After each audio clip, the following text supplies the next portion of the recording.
Bonsoir.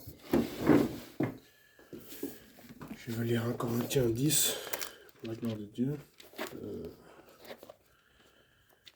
1 Corinthiens 10, 1 Corinthiens chapitre 10.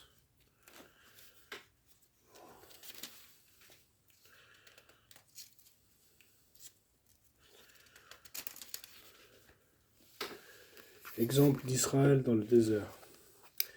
1 Corinthiens chapitre 10.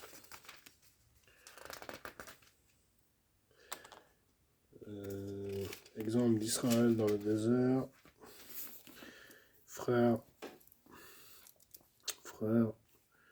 je ne veux pas que vous ignoriez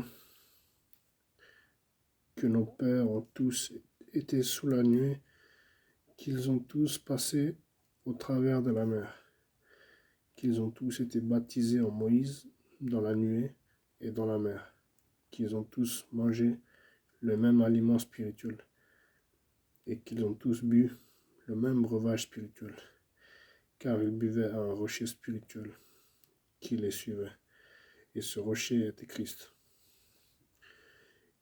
Mais la plupart d'entre eux ne furent point agréables à Dieu, puisqu'ils périrent dans le désert. Or, ces choses sont arrivées pour nous servir d'exemple, afin que nous n'ayons pas de mauvais désirs comme ils en ont eu. Ne devenez point idolâtres, comme quelques-uns d'entre eux, selon qu'il est écrit. Le peuple s'assit pour manger et pour boire, puis ils se levèrent pour se divertir. Ne nous livrons point à la débauche, comme quelques-uns d'entre eux s'y livrèrent, de sorte qu'il en tomba 23 000 en un seul jour. Ne tentons point le Seigneur, comme le tentèrent quelques-uns d'entre eux, qui périrent par les serpents. Ne murmurez point, comme murmurèrent quelques-uns d'entre eux, qui périrent par l'exterminateur.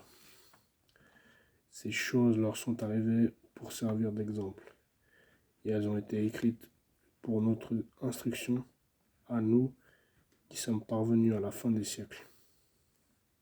Ainsi donc, celui qui croit être debout, prenne garde de tomber. Aucune tentation ne vous est survenue qui n'ait été humaine, et Dieu qui est fidèle ne permettra pas que vous soyez tentés au-delà de vos forces.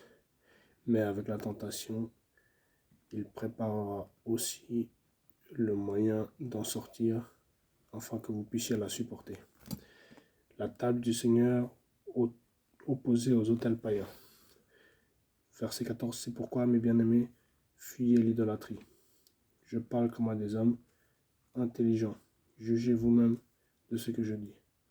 La coupe de bénédiction que nous bénissons n'est-elle pas la communion au sang de Christ? Le pain que nous rompons n'est-il pas la communion au corps de Christ? Puisqu'il y a un seul pain, nous qui sommes plusieurs, nous formons un seul corps, car nous participons tous à un même pain. Voyez les Israélites selon la chair, ceux qui mangent les victimes, ne sont-ils pas en communion avec l'autel? Que dis-je donc? Que la viande sacrifiée aux idoles est quelque chose, ou qu'une idole est quelque chose? Nullement. Je dis que ce qu'on sacrifie, on le sacrifie à des démons, et non à Dieu. Or, je ne veux pas que vous soyez en communion avec les démons. Vous ne pouvez boire la coupe du Seigneur et la coupe des démons. Vous ne pouvez participer à la table du Seigneur et à la table des démons. Voulons-nous provoquer la jalousie du Seigneur? Sommes-nous plus forts que lui? Tout est permis, mais tout n'est pas utile. Tout est permis, mais tout n'édifie pas. Que personne ne cherche son propre intérêt, mais que chacun cherche celui d'autrui.